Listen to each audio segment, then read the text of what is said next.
தூய மக்கள் இனமாய் நீ இருப்பாய். இது இயேசு கிறிஸ்துவுக்குள் பிரியமான என் சகோதர சகோதரிகளை, இந்த நிமிட நட்சத்திரக்கு இயேசுவின் நாமத்தில் நான் உங்களை அன்போடு அழைக்கிறேன். தூய மக்கள் இனமாய் நீ இருப்பாய்.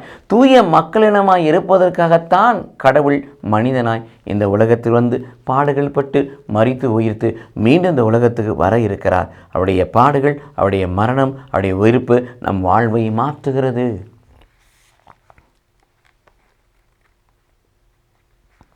ஆண்டவரின் கட்டளைகளை முழு மனத்தோடு நிறைவேற்றுவதில் கருத்தாய் இருக்கின்ற பொழுது, ஆண்டவர் காட்டுகிற இடுக்கமான வழியில் நடக்கின்ற பொழுது, அவர் நியமங்களையும் கட்டளைகளையும் கற்பனைகளையும் முறைகளையும் முறையாக கடைபிடிக்கின்ற பொழுது,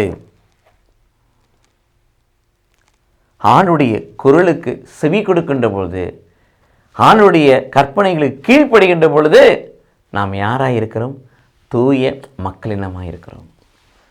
அப்போ கடவுள் விருப்பத்தை நிறைவேற்றக்கூடிய மனிதனாய் நாம் மாறுகின்ற பொழுது, கடவுளின் பார்வையில் யாராய் கடவுள் நம்மை மாற்றுகிறார்?